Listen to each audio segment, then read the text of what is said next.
ఇక జూనియర్ ఎన్టీఆర్ హృతిక్ రోషన్ కలయికలో రూపొందుతున్న వార్ 2 కోసం నిర్మాణ సంస్థ ఎస్ట్రాజ్ ఫిలిమ్స్ సరికొత్త టెక్నాలజీని అందిపుచ్చుకోనుంది.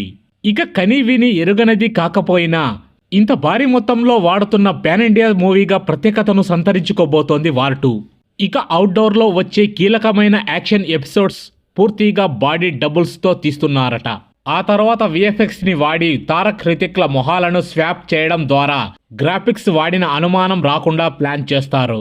మోషన్ సాంకేతికత కీలకంగా ఉంటుంది. ఇక రెగ్యులర్ పద్ధతితో అయితే డూప్తో పాటు హీరోలు కూడా లొకేషన్లోనే ఉంటారు.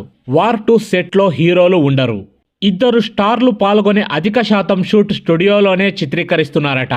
ఇక హృతిక్ మార్చ్ 7 నుంచి సెట్లో అడుగుపెట్టాడు. ఇక మొత్తం 55 నుంచి 60 కాల్ షీట్లతోనే తన భాగం పూర్తి చేసేలా దర్శకుడు అయాన్ ముఖర్జీ ప్లాన్ సిద్ధం చేస్తున్నాడట. ఇక తారక్ మాత్రం ఏప్రిల్ నుంచి శరవేగంగా షూటింగ్లో పాల్గొంటున్నాడట. ఇక జూనియర్ ఎన్టీఆర్ హృతిక్ రోషన్ మధ్య వచ్చే సన్నివేశాలను ఎక్కువగా బాంబేలోనే చిత్రీకరిస్తున్నట్లు తెలుస్తోంది.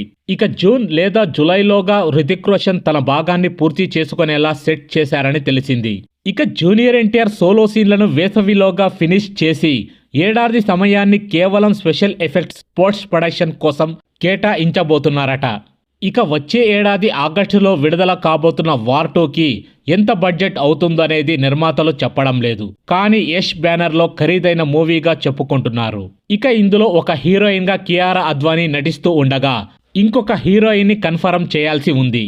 ఇక ఇండియన్ సీక్రెట్ ఏజెంట్గా తారక్ పాత్ర ఉంటుందని ఆల్రెడీ లీక్ వచ్చేసిన నేపథ్యంలో అభిమానుల అంచనాలు ఒక్కసారిగా పెరిగిపోయాయి. ఇక ముఖ్యంగా హృతిక్తో ఫేస్ టు ఫేస్ ఎలాంటి ఫైట్లు ఉంటాయో అనేది ఆసక్తిగా ఎదురు చూస్తూ ఉన్నారు ఫ్యాన్స్. ఇక ప్రస్తుతం జూనియర్ ఎన్టీఆర్ అక్టోబర్లో రిలీజ్కు రెడీ అవుతున్న దేవరా పనుల్లో ఫుల్ బిజీగా ఉన్నాడు. సో ఫ్రెండ్స్, మా వీడియో గనక మీకు నచ్చినట్లయితే ఒక లైక్ ఇవ్వండి.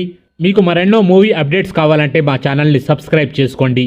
ఇక మేము పెట్టే వీడియోలు మీకు ముందుగా నోటిఫికేషన్గా రావాలంటే పక్కనే ఉన్న బెల్ బటన్ని యాక్టివేట్ చేసుకోండి. Thanks for watching.